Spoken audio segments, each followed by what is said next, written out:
sticking point, something that just, why was it this way? So in the case of Mary, it was the fact that Mary was pregnant with a child, and apparently it was out of wedlock.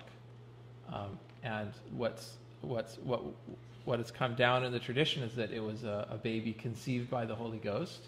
But at the time, people said, well, this is an illegitimate child, and how could a mother with an illegitimate, how could this be the promised one? He's supposed to sit upon the throne of David. He's supposed to be a direct descendant of David. Well, how could he be if his father's unknown? How can he fulfill that prophecy if we don't know who the father is? So this is another example of how contrary are the ways of the manifestations of God. This is page 57, to the ways and desires of men. And he says, as thou comest to comprehend the essence of these divine mysteries, thou wilt grasp the purpose of God, the divine charmer, the best beloved. Okay, so then paragraph 64, and then he brings it up to the present date.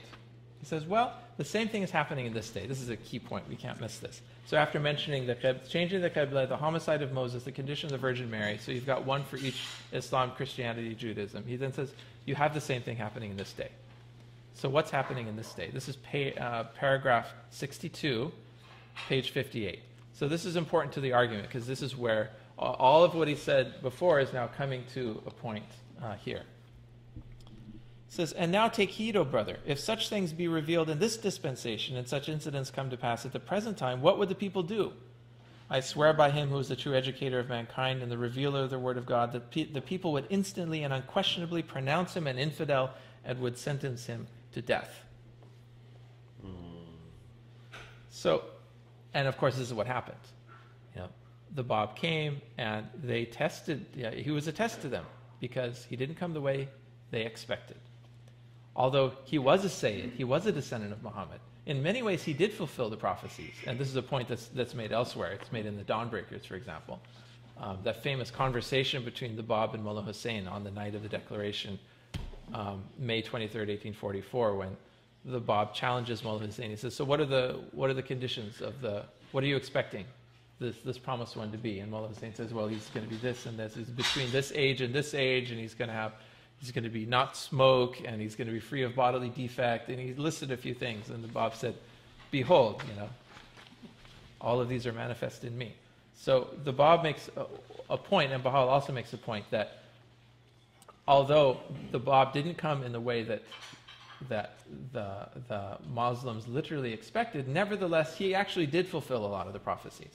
So it's more than just, it's more complicated than just some random person came who had no connection to what they expected. We actually did fulfill a lot of the prophecies. But still, their interpretation and elaboration of what they expected had become so grandiose and so completely out of the realm of possibility that no one could possibly have fulfilled it.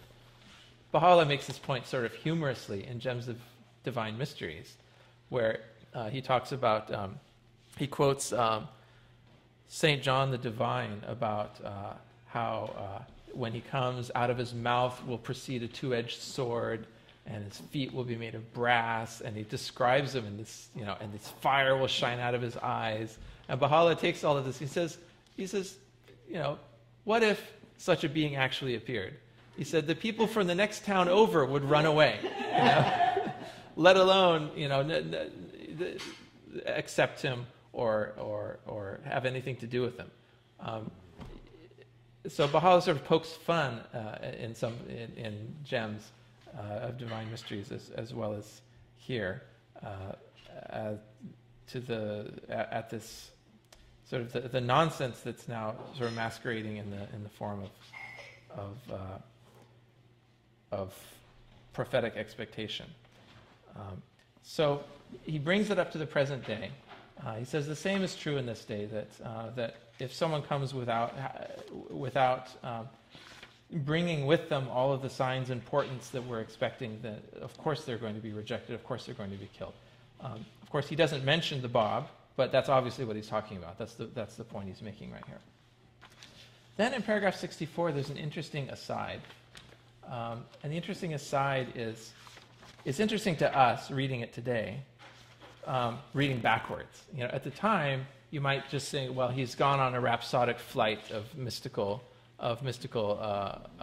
sort of inspiration because he's speaking through an inspired Baha'u'llah here, speaking in an inspired spirit. But looking backwards, we can maybe guess at what Baha'u'llah is alluding to, namely his own approaching declaration. But it begins, "Great God, when the stream of utterance reached this stage, we beheld, and lo, the sweet savors of God were being wafted from the dayspring of revelation, and the morning breeze was blowing out of the Sheba of the eternal."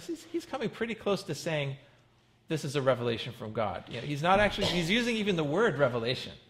And later at the very end we saw al-manzul min al-ba wal ha. He says revealed by the ba and the ha. He's using coded language, saying that and we can only with 2020 hindsight read that Baha'u'llah is actually saying this is a book of revelation. This is a revealed book in every bit the sense that the Bible or the Quran is a revealed work. And we find these various paragraphs scattered throughout the Kitab-i-Iqan like gems that give us this sense of Baha'u'llah intimating, sort of lifting the veil a little bit, not all the way yet because he hasn't claimed who he is, but he's intimating something is to come. And that something to come is just around the corner. So we have that. The universe, he says, paragraph 65, is pregnant with these manifold bounties, awaiting the hour when the effects of its unseen gifts will be made manifest in this world, when the languishing and sore athirst will attain the living Kosar of their well-beloved. Kosar is a river in paradise. And the erring wanderer lost in the wilds of remoteness and nothingness will enter the tabernacle of life and attain reunion with his heart's desire. In the soil of whose heart will these holy seeds germinate? From the garden of whose soul will the blossoms of the invisible reality spring forth? Verily I say, so fierce is the blaze of the bush of love burning in the Sinai of the heart that the streaming waters of holy utterance can never quench its flame. Goes on in this vein. But sort of after sort of this amazing, it's soaring passage, he's like on the ground and then suddenly it takes flight and he's in some other realm and he's giving us some glimpse of what he's experiencing and what is to come. And then abruptly, paragraph 66, page 61, he's now back. It's like, and now concerning the words. And then shall appear the sign of the Son of Man in heaven. So sort of after this sort of a fairly long discursion from the topic of the Bible, which began with take thou the step of the Spirit, and now going into reinterpreting the Quran, and now going into talking about the ways of God not being the ways of man, and ending with, well, maybe that's the case today. He now returns to the Bible and comes back to, and then shall appear the sign of the Son of Man in heaven. And then he says, well, here's what heavens can mean. Interestingly, here Baha'u'llah does not simply imply or interpret heaven to mean the physical heaven. He interprets heaven to mean both the physical, he doesn't just interpret it as spiritual, he interprets it as both physical and spiritual. He says it has spiritual meanings, but the meaning of heaven also is literal. I find this as sort of a curious part. Well, not curious, he obviously has a larger point to convey, but he's saying that there actually is a correspondence between the physical and the spiritual. Almost as though to keep people from going too far and saying, well, okay, it's all theoretical, it's all symbolic, and then everything they say is symbolic, he sort of brings it back a step and says, well, actually, some of this is literally true. For example, at the coming of the manifestations, a star appears. He says, in the physical heavens, as well as in the spiritual heavens. He gives, and he talks, where is this? It's in paragraph 66 through 72. Which page? Page 62. He talks about, among the prophets was Abraham, the friend of God, ere he manifested himself. Well, before this, he gives the point here. He says, in like manner, in the invisible heaven, a star shall be made manifest, who unto the peoples of earth, by heaven is meant the visible heaven, inasmuch as when the hour draweth nigh, on which the day star of the heaven of justice shall be made manifest, and the ark of divine guidance shall sail upon the seal of glory, a star will appear in the heaven, heralding unto its people the advent of that most great light. In like manner, in the invisible heaven, a star shall also be made manifest, i.e. a herald, like the Bob or the John the Baptist. But he says this happens in the physical heaven and also in the spiritual heaven. And then he gives examples for each dispensation. In case we're misreading him, he gives examples. First of all, in the time of Abraham, paragraph 67, paragraph 68, page 63. In the time of Moses, he says also a star appeared. Of course, there's a famous star from the time of Jesus, paragraph 69 to 70, that guided the Magi in reaching Bethlehem. He says that's real, and it was a real sign of perhaps the interrelationship between the spiritual and the physical. This is I think a really challenging point, because if you're going in the direction of saying, well, this is all, it's metaphorical, and God does not intervene, and if God, in the sense of supernatural events, but that everything happens naturally, then by what agency can things be so synchronized so that when on this planet a new dispensation arises, a new person arises, a prophet arises with a new message, how could it be that some sun went supernova, 500 years before or 1,000 years before, and its light just happens to reach the earth around that time, just so that it acts as a sign for us that, there's a new revelation. And of course, these things appear, comets appear in the sky all sorts of times in between, and other bright stars, shooting stars, astronomical phenomena appear all the time. So, Edecarina, that's an example. Yeah, this is a star that's sort of brightening and dimming cyclically over the course of the last few centuries, and which I'm sure people in the past have seen that in the sky and said, this is a sign or a portent to something. So why would Baha'u'llah take this idea of Scripture being metaphorical and symbolic up to a point, but not take it all the way? Why would he not say, well, the star is also a metaphorical thing? But no, he says, no, the star is actually a physical thing as well as a metaphorical thing. Shadow world? Huh? Because this is the shadow of spiritual world? Perhaps that has something to do with that. This correlation between the physical and the spiritual. The physical world is the shadow of an imprint of sort of a shadowy image of the spiritual world. But it's... any other thoughts? Because nature is part of the, Nature is part of the physical world. It's part of the image of God. It's part of the image of God, yes. I don't know. I don't have a good answer for it. As a test. Probably that's the best answer. Well, I think it's just something in the nature of human beings. Back ancient people would see these things and be moved by them and create some sort of doctrine around it, perhaps, and knowing that we have to receive God's information in some way, shape, or form. So, if this is the way that we as early man, interacted with our world and got this inspiration, then that's what we needed. So it's necessary, I guess, for us. And maybe it goes the other way. I mean, maybe because there are, by other way, I mean, maybe people find the signs in the sky to confirm what they've seen. In other words, and that's a very real thing for them. But that's how they interpret the world, because to them the spiritual and the physical are not separate. So people found that star in the sky and said, "Oh, look, there's a star in the sky that confirms this message that we've received." In other words, it could be a very real phenomenon. It could be, there was a supernova, or there was a meteor shower in 1844. Bill Sears gets into this in Thief in the Night. He talks about the Great Comet of 1844 or something like that. And I was never convinced by that, frankly, when I read it as a child. And I read, because he spent a lot of time, if anyone's read Thief in the Night, Bill Sears spends a lot of time talking about astronomical phenomena that happened around the years 1843, 1844. I was never convinced by that line of reasoning, personally. I'm an astronomer by trade, and so I guess that factors into it to some extent. That I well know that on any given year, there's something's going to appear in the sky. On just about any year or any decade, you can find something, but they don't all correspond to special spiritual events.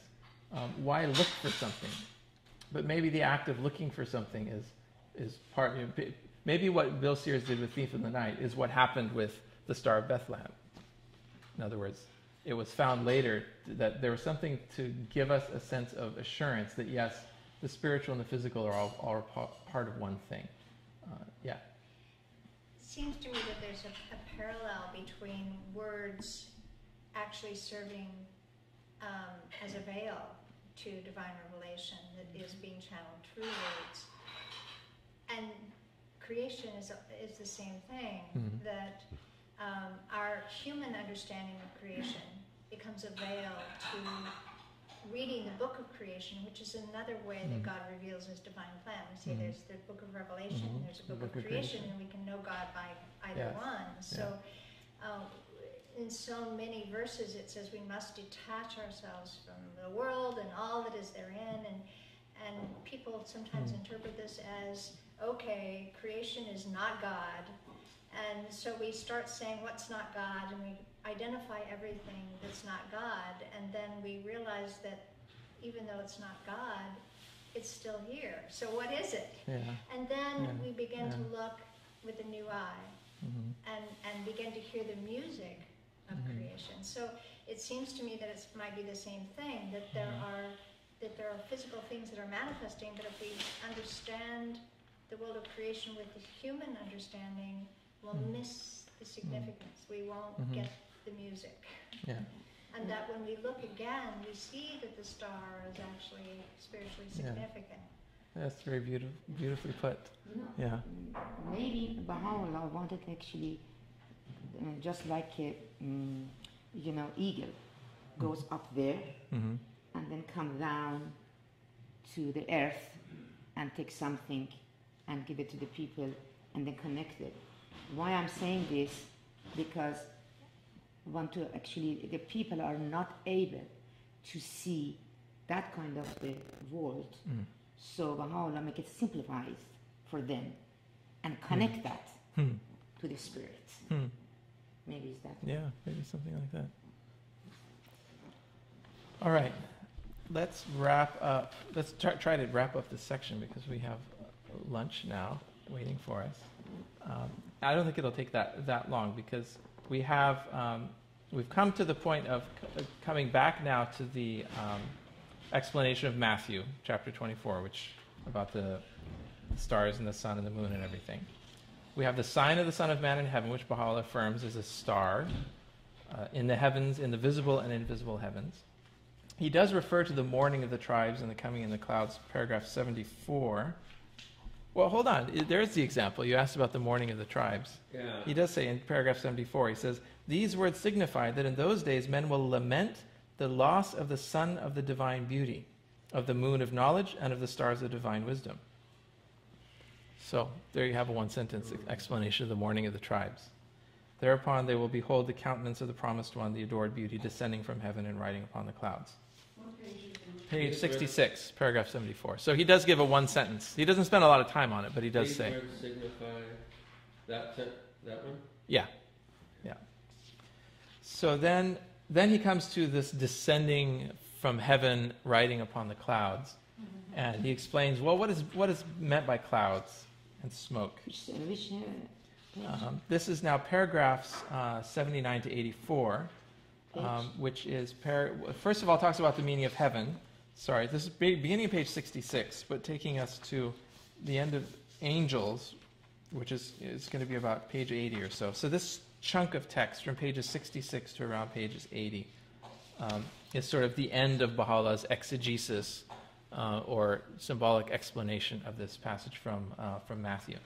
He begins by explaining the meaning of heaven, and he goes to talk about the meaning of clouds and smoke. It says, in one sense, clouds are things that obscure.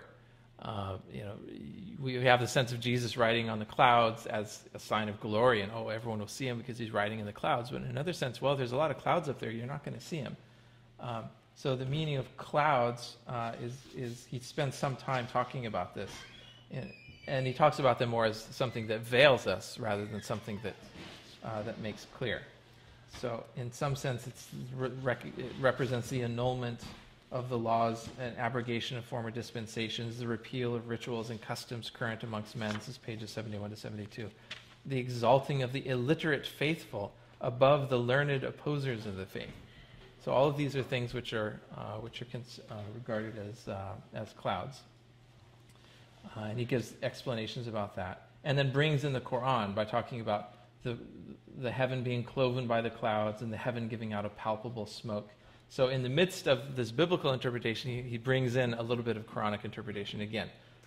As we know, part of what the sort of long-range objective of this is to bring it back to the Quran and reinterpretation of the Quran. And then he ends the exegesis by talking about the meaning of angels. And the meaning of angels, paragraphs 86 and 87, takes us up to pages 78 through 81. He says, again, these have different meanings. On the Philosopher's Stone, he says, even as he saith in another passage, a true believer is likened unto the Philosopher's Stone. Addressing subsequently his listener, he said, hast thou ever seen the Philosopher's Stone? So regarding the rarity of that event. So, now summing it all up is paragraph 88 on page 80. So, paragraph 88 sums up that as the adherents of Jesus have never understood the hidden meaning of these words, basically most of what we've read in part 1, and as the signs which they and the leaders of their faith have expected have failed to appear, they therefore refuse to acknowledge, even until now, the truth of those manifestations of holiness that have since the days of Jesus been made manifest. They have thus deprived themselves of the outpourings of God's holy grace and of the wonders of his divine utterance.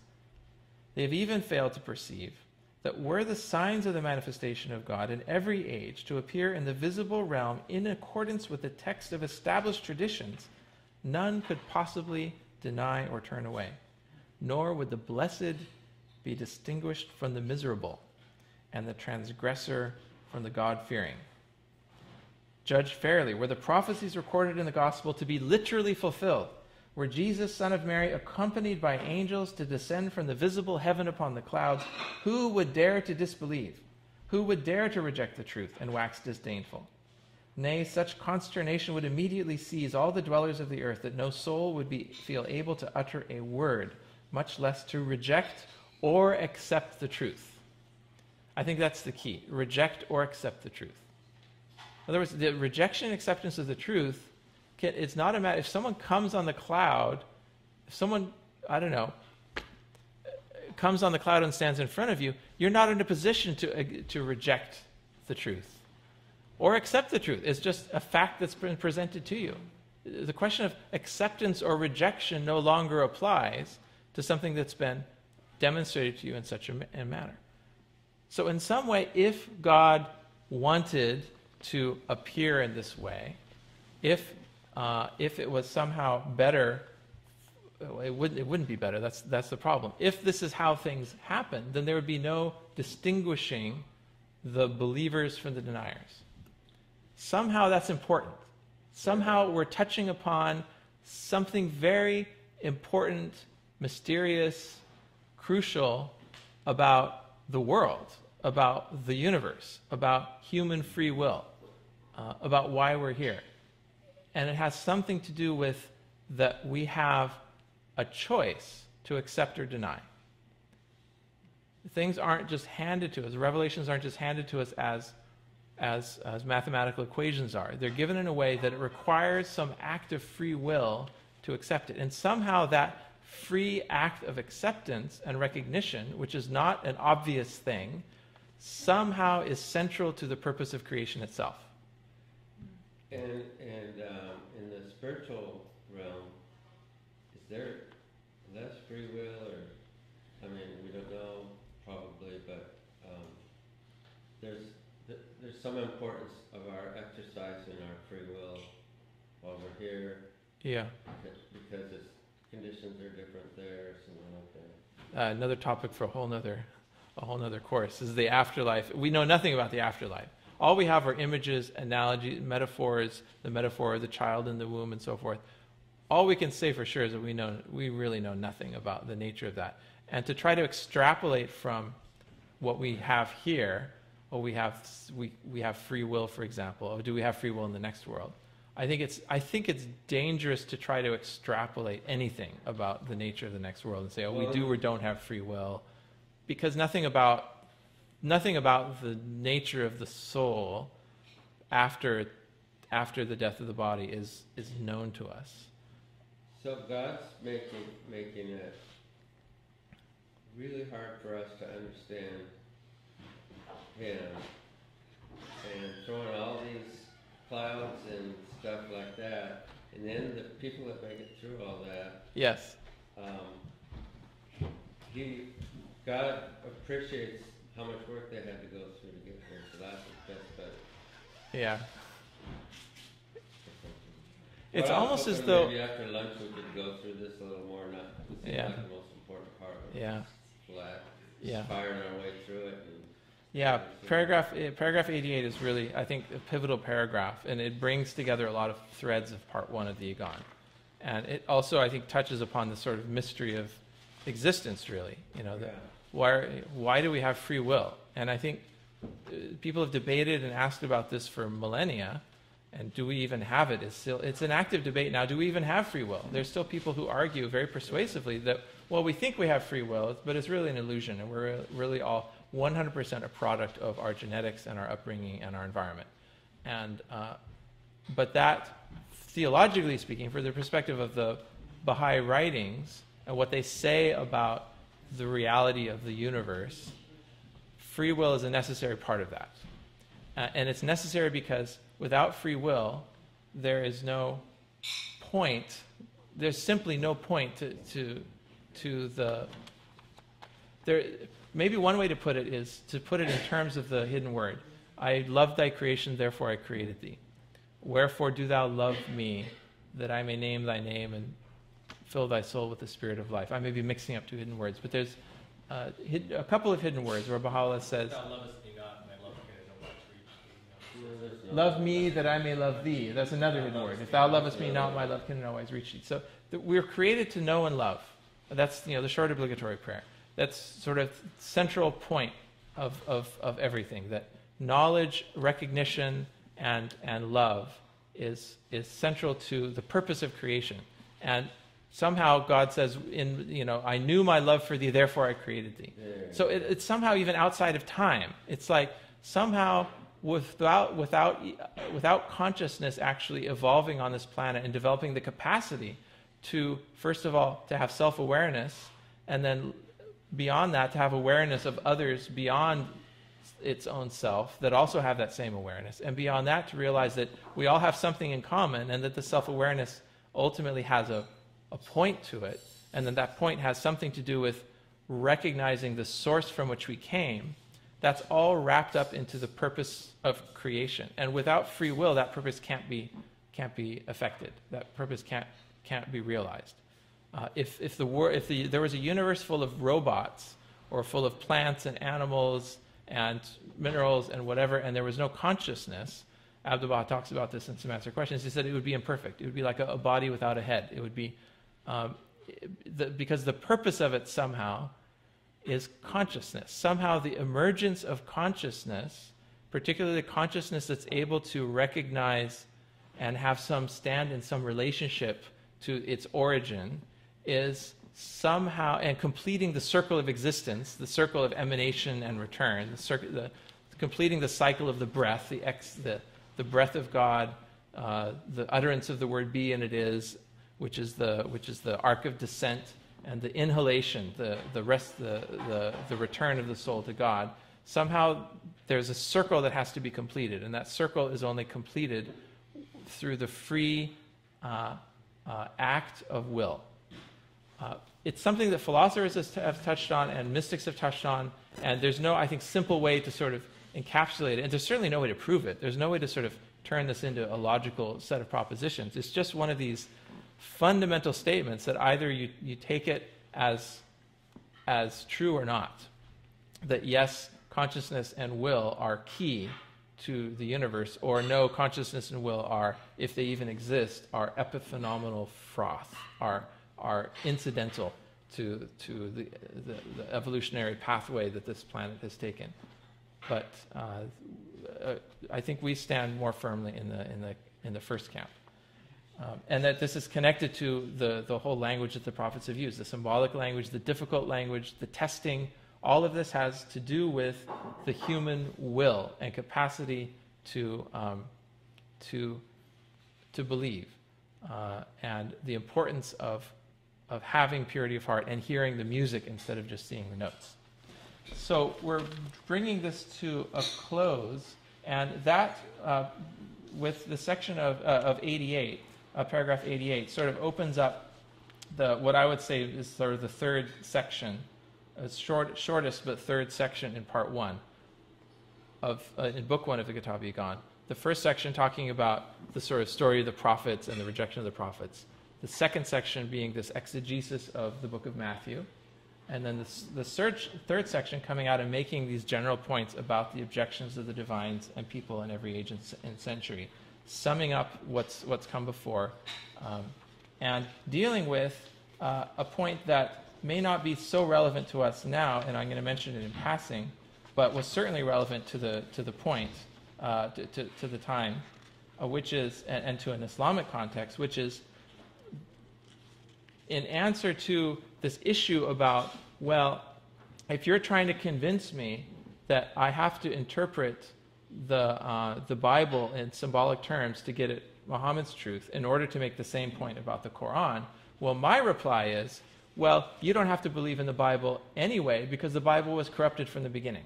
The Bible was incomplete, or the Jews corrupted it, or the Christians corrupted it, or in some way they've added stuff to it so that we don't have the responsibility of reading and understanding in symbolic terms. And this whole exercise of symbolic exegesis is wasted if you just simply say, look, we don't have the real words of Jesus. It hasn't come down to us. It's been lost. And that's an argument that was made at the time. And Baha'u'llah addresses that argument in a number of paragraphs, closing book 1 of the Kitab Yagan. And he's already alluded to this argument at the beginning, and he brings it up again here. And also in Gems of Divine Mysteries, you'll find the argument made similarly in Gems of Divine Mysteries. So we know from the amount of time Baha'u'llah spends on it that it was an important thing that he had to deal with in relation to the recipient of the tablet. And it may not be as crucial to us, but we need to know that Baha'u'llah was making the point here that, and had to make the point, that you can basically trust the Bible. He had to make the point that you can fundamentally trust the Bible as conveying an inspired word. Now, Baha'u'llah is not backing up every word of the Bible, but he is saying you can't say that it's just so corrupted that you can't get any meaning out of it.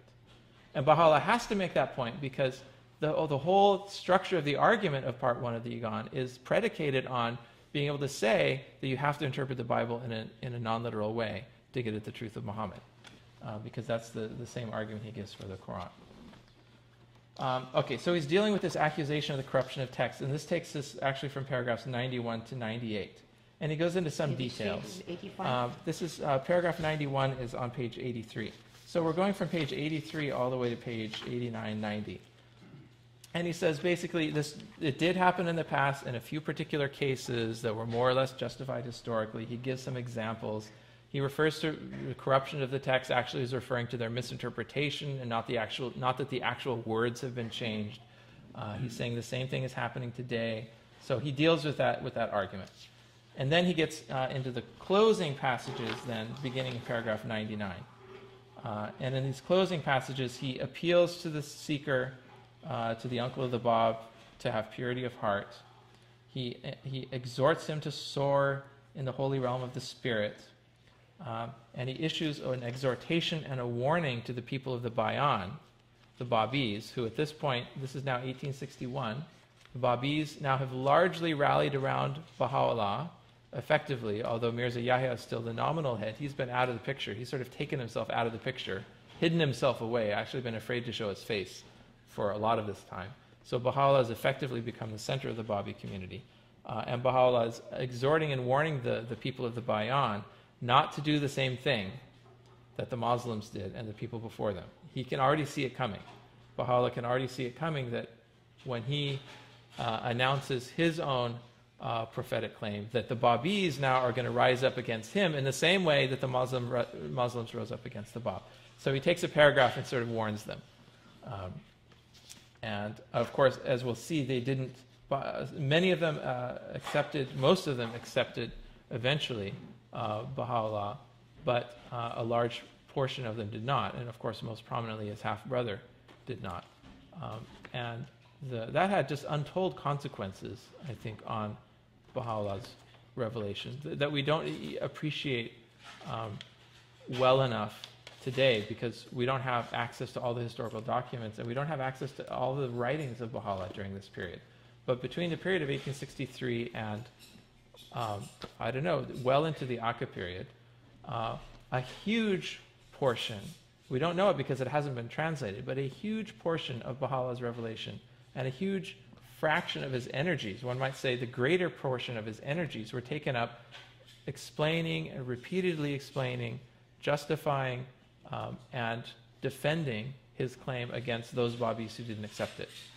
In particular, as Mirza Yahya had continued to oppose Baha'u'llah and take with him a small portion of that of the Babi community, there was a continuing friction and issues of dispute between those who clung to Mirza Yahya and clung to the Babi faith and those that had accepted Baha'u'llah.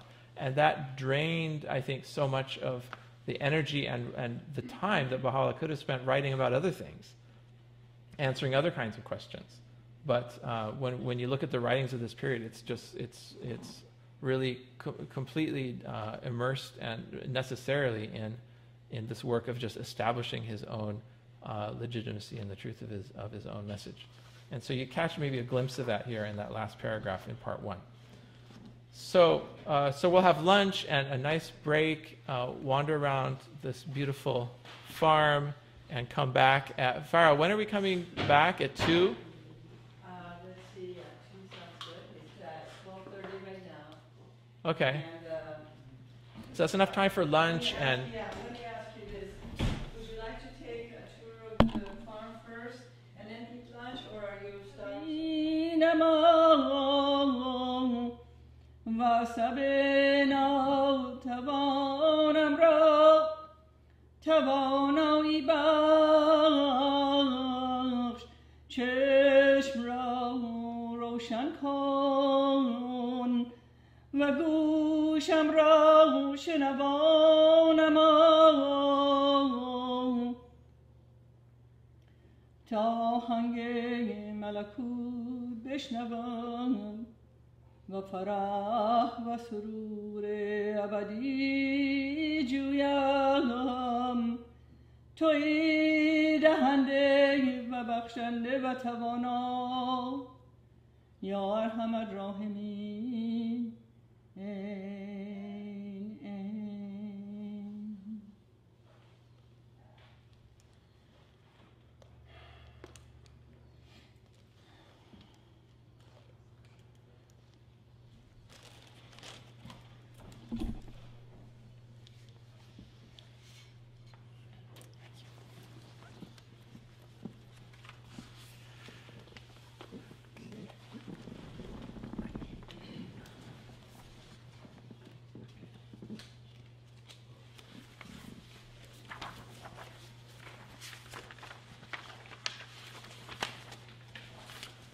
All right, so as you're aware, the Kitab-i-Gan is divided into two books, two parts. I am not aware of any particular information that's come down to us about why it was in 2 parts, or whether part 1 was revealed on the first day, part 2 on the second day. So anything we any conclusions we come about the difference between part 1 and part 2 will just have to be our own speculation. My own speculation is that part 1 sort of clears the ground for what's happening in part 2, which is the rebuilding of a new structure, of a new way of looking. But to do that, he had to sort of clear away some of the remaining debris of the old way of thinking. So he did this by sort of deconstructing a literalist interpretation of revealed scripture, and also, of course, by deconstructing or pulling the rug out from under the previous power holders in past religions. So what he has now is a sort of fresh ground to start anew to build something on a new basis. And he launches straight away in part 2 with a statement which is very much connected to the questions asked by the uncle of the Bab. So again, we have to see what the Bab is doing in the light of answering these 4 questions that we read at the beginning. And just to reiterate, because they are so important for understanding what Baha'u'llah is doing here, I'll just quickly read these 4 questions again. So the first question was regarding the day of resurrection: is there to be a corporeal or bodily resurrection? The world is replete with injustice. How are the just to be requited and the unjust punished? The second, the 12th Imam was born at a certain time and lives on. There are traditions all supporting the belief. How can this be explained? The third question, interpretation of holy texts. This cause does not seem to conform with beliefs held throughout the years. One cannot ignore the literal meaning of holy texts in Scripture. How could this be explained? And number 4, certain events, according to the traditions that have come down from the Imams, must occur at the advent of the Qa'im. Some of these are mentioned, but none of these has happened. How can this be explained? So it's in light of these questions that that I think we can understand Baha'u'llah's beginning in part 2, namely a declaration of the undisputed sovereignty of the manifestation of God. And he says it in the following words: Verily he who is the day star of truth and revealer of the Supreme Being holdeth for all time undisputed sovereignty over all that is in heaven and on earth, though no man be found on earth to obey him. He verily is independent of all earthly dominion, though he be utterly destitute. Thus we reveal unto thee the mysteries of the cause of God, and bestow upon thee the gems of divine wisdom, that haply thou mayest soar on the wings of renunciation to those heights that are veiled from the eyes of men. And again, he interprets it because the opening is in Arabic, and then what follows is in Persian. So it seems like he's repeating himself, but really he's also translating it from Arabic into Persian. So why does he begin with this theme of sovereignty? Why does he open this fresh page in the second part of the book with the theme of sovereignty? I think it has to do with the questions. One of the questions being, we expect the following of the Qa'im, and he hasn't fulfilled any of these conditions. And one of the things they were expecting is that the promised one should arrive bearing all sorts of sovereignty.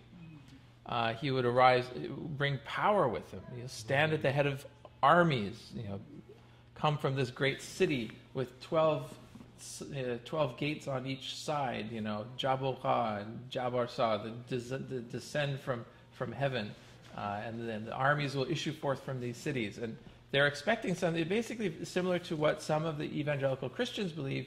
Jesus, at some point in history, will come down riding on the clouds, and all eyes shall see him.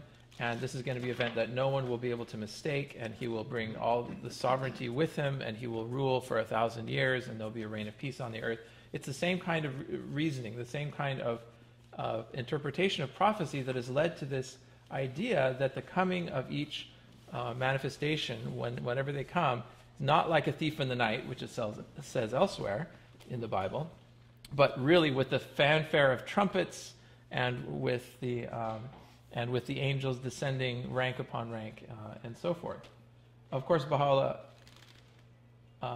acknowledges that all of these things have come to pass. He says, yes, the trumpet hath been sounded, and the bugle has been blown, and the tree stumps are uprooted, and the mountains have been crushed to dust. This is absolutely beautiful. It's called the Perspicuous Verses by Baha'u'llah, which is it's in the Epistle to the Son of the Wolf, but it's also in, if I'm not mistaken, it's in Eshraqat, in the Tablets of Baha'u'llah. And it's in 2 different places, Baha'u'llah repeats it, where in a very long paragraph, he takes all of this imagery from the Quran, and he says, in completely unequivocal terms, all of these things have happened. All of the things that you're expecting have happened. Well, why didn't we hear the bugle sounding? Why didn't we see the mountains crushed to dust? Because all these things are happening in the realm of the spirit. What he's crushing to dust are these idle fancies of men, and the bugle that's sounding is this spiritual call of the divine kingdom and so forth. Similarly, regarding the sovereignty, the manifestation, he says, comes arrayed with this sovereignty that none on earth can equal, and that sovereignty is invisible. So it's part of that same dialectic of the seen and the hidden that accompanies the coming of every manifestation. And so in making this point, Baha'u'llah is answering the question about the coming of the Qa'im, about the 12th Imam, and how what we're expecting is sovereignty. What we're seeing outwardly is a man who was bereft of all of that, and who was, strung up on a post and shot in the end, just like in a very Christ-like way. And I think the Christians also had to come to terms with the way in which Christ died, and come to terms with how that can be reconciled with the spiritual sovereignty and authority that they knew he possessed. And so I think there's a similarity there as well, that one has to look sort of with inner eyes to see the spiritual reality of their sovereignty. So Baha'u'llah opens on this theme, and he says this is what the reality is, but then he goes on in further detail, and in the next several pages he offers us a new theology of the manifestation. He offers us, and these are pages where, as I mentioned, these are full of red boxes and blue lines. So Shoghi Effendi quotes liberally from the next few pages in the dispensation letter, and chunks of it are quoted in Gleaning. So there's something important going on here, which I think you wouldn't even need Shoghi Effendi's having quoted it to know that there's something important going on here, because the words themselves, I think, attest to what's going on.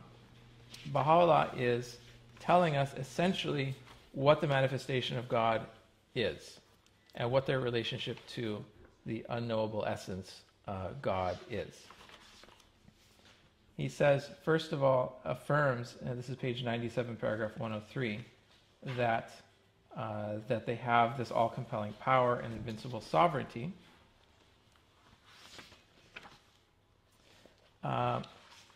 And what sovereignty is that? What kind of a sovereignty is that? That invisible spiritual sovereignty. It's the sovereignty of one who is an intermediary between an invisible and inaccessible reality and the world. So Baha'u'llah lays out in the next few pages this idea of the prophet, the manifestation, being an intermediary.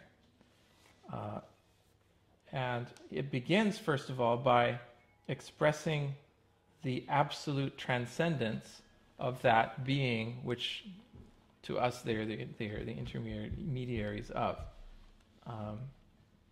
And this is on paragraph 104 on page 98. It is worth reading, I think, in its entirety for anyone who wishes to read. To every discerning and illumined heart. It's that paragraph and the next paragraph, if we could read those two paragraphs together. Or one person take one and the other person take another thing.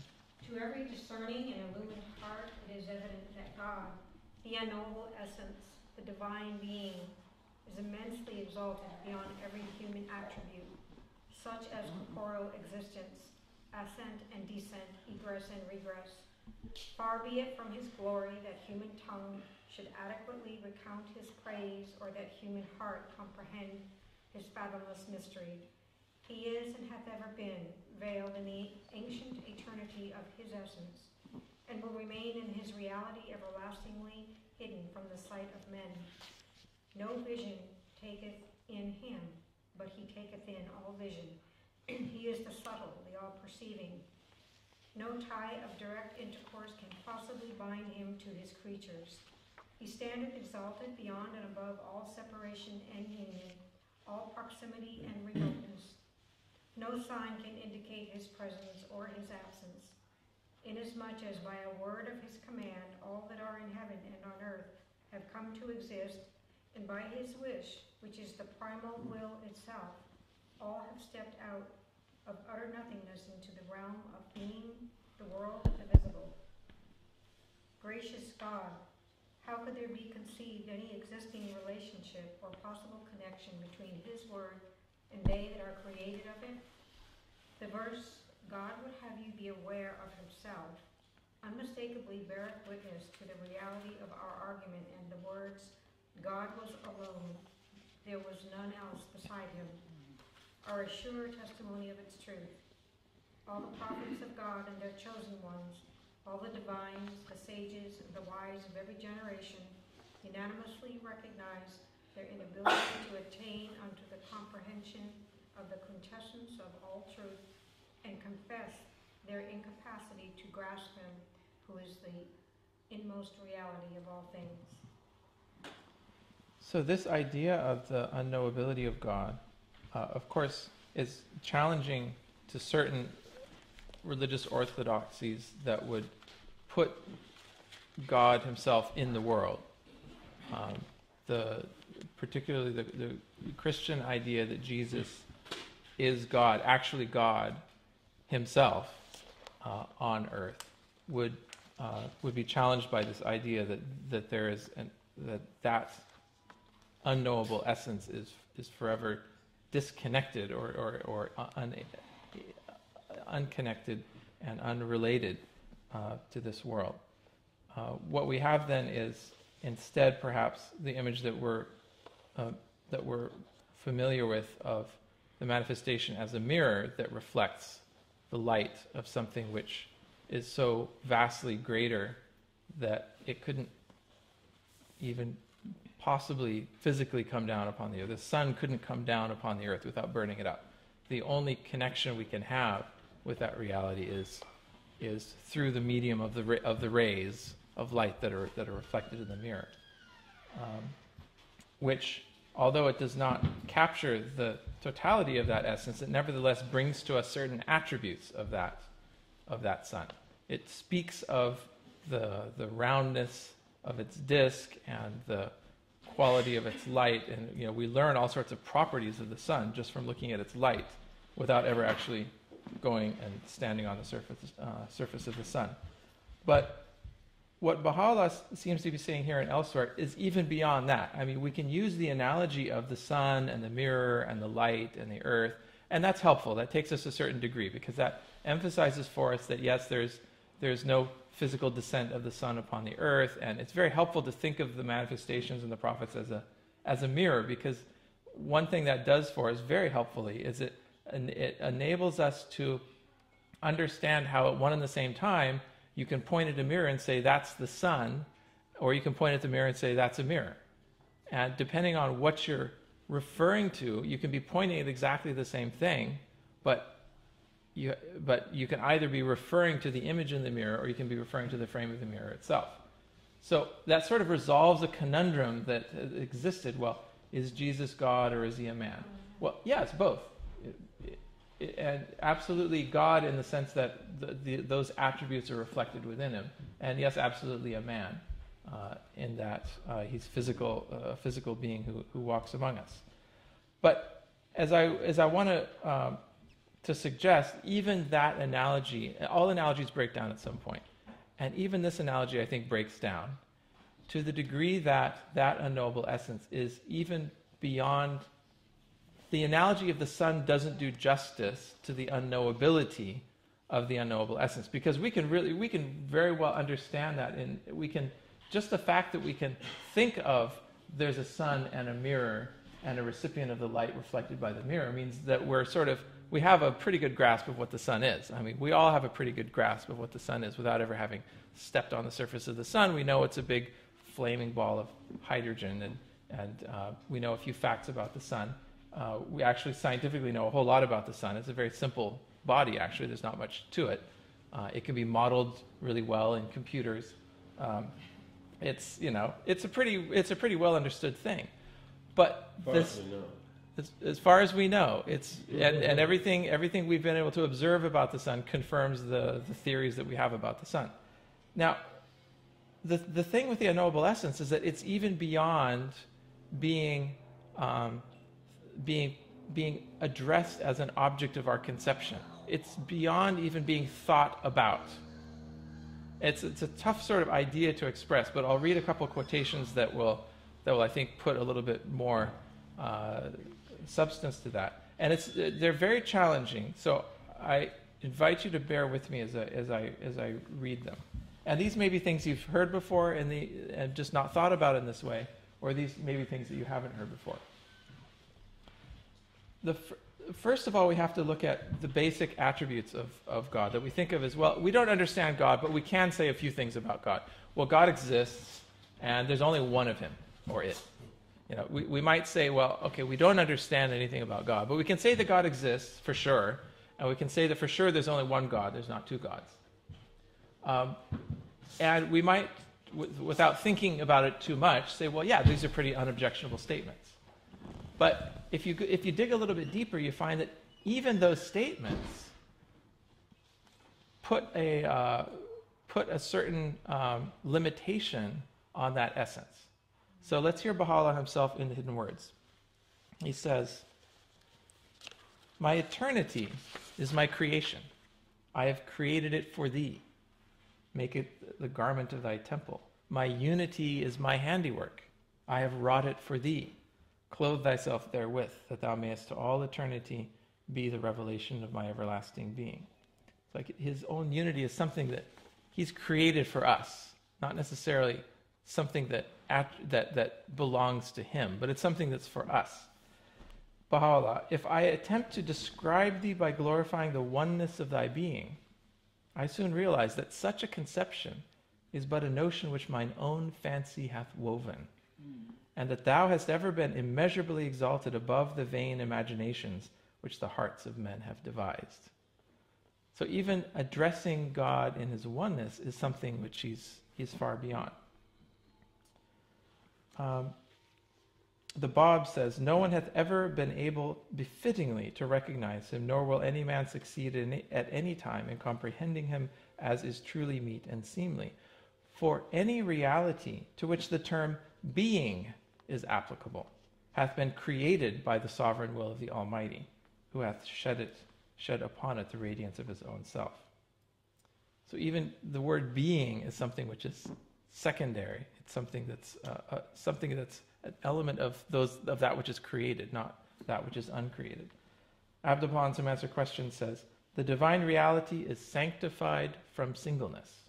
Then how much more from plurality?" If you take a being and take away from it the idea that it's single, let alone the idea that it's plural, and you take away the idea that it's a being, then what's left for your mind to hold on to?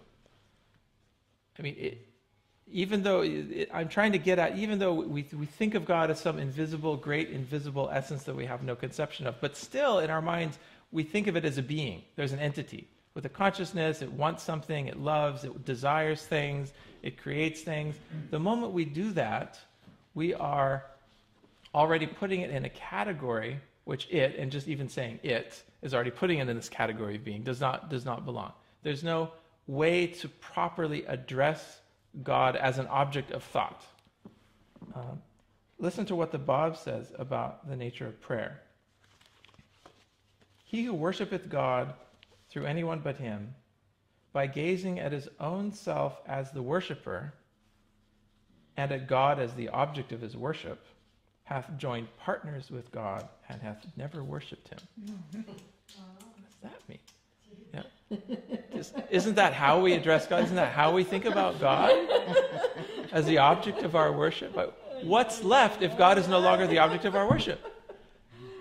If thinking about God as an object is a form of idolatry, then where does that leave all of us? But is that a reference to, I have heard that referred to as meaning the leaders of religion too. Is that correct or not? As meaning also those who have joined partners with God, like the leaders of religion?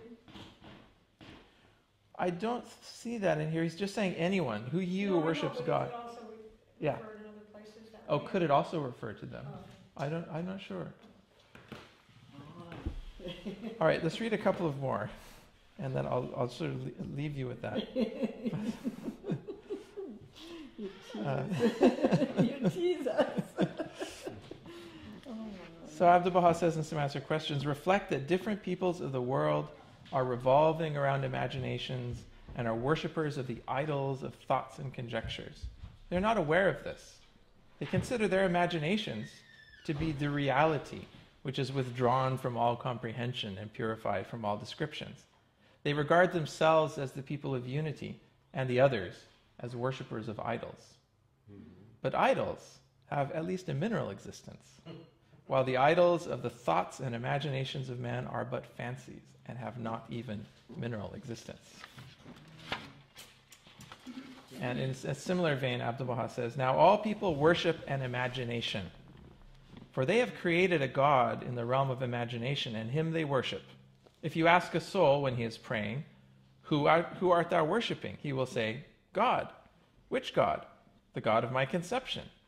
When in truth, what he imagines is not God. Hence, all peoples are worshippers of imaginations and ideas. Consequently, there is no pathway or escape for man except the holy manifestations.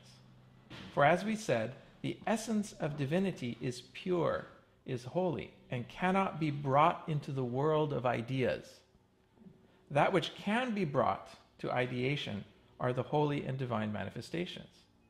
Further than this, man has no other point of concentration. If he exceeds that bound, it will be an imagination. This is in a tablet that explains why he writes Hovala, or he is God, at the top of every tablet. Someone asked him, why do you say Hovala at the beginning of every tablet?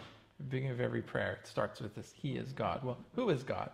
And this is Abdu'l-Baha's explanation. He says, well, you can't grasp God. God is not an object of ideation, but you can grasp, all you have as a point of reference are these representatives or manifestations of God, and they are God. He is God.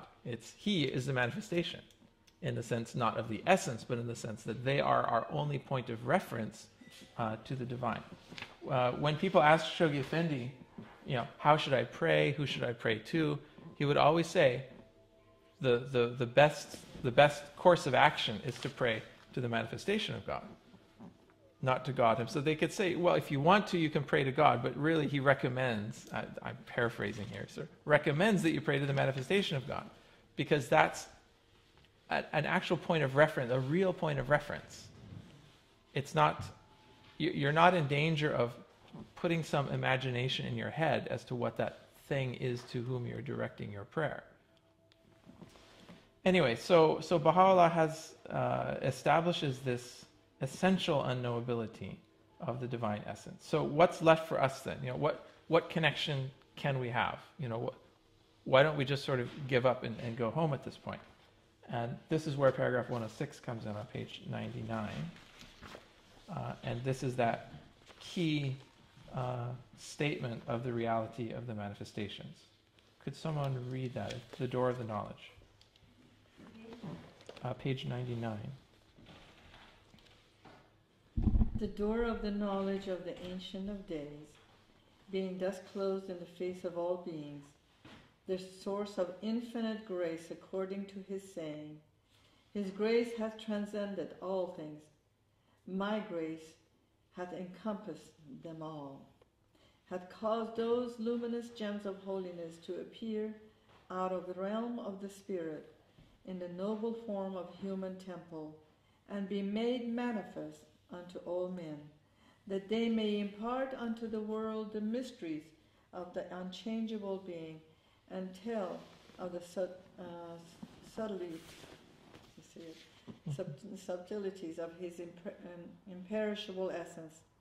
These sanctified mirrors, these day springs of ancient glory, are one and all the exponent on earth of him who is the central orb of the universe, its essence and ultimate purpose.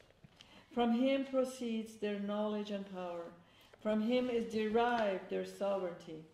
The beauty of their countenance is but a reflection of his image, and their revelation a sign of his deathless glory. They are the treasuries of divine knowledge and the repositories of celestial wisdom.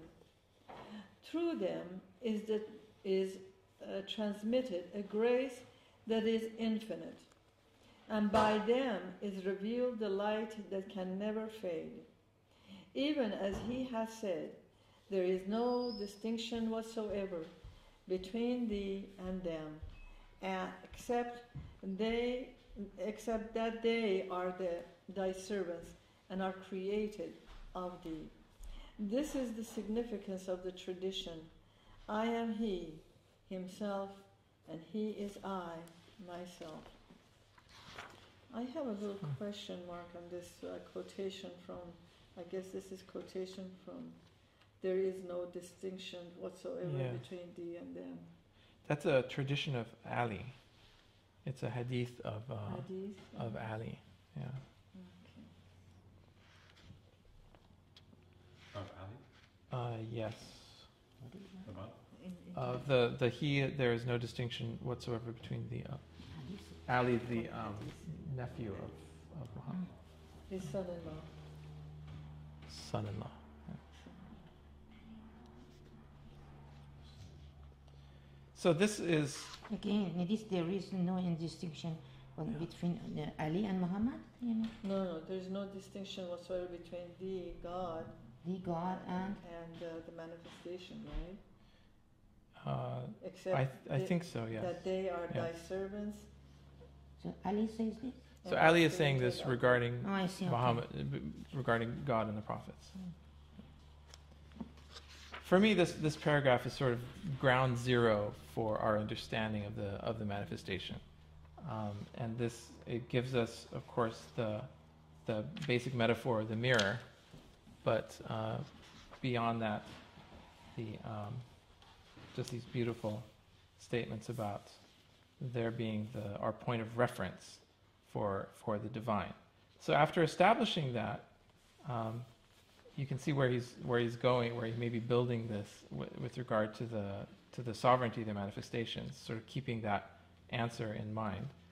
He then moves on in paragraph 107 to sort of expand it even further, that this idea of the manifestations being this particular receptacle or channel of this divine light is not exclusive to them, but that all creation in its own way and according to its own capacities is also reflective of this divine light.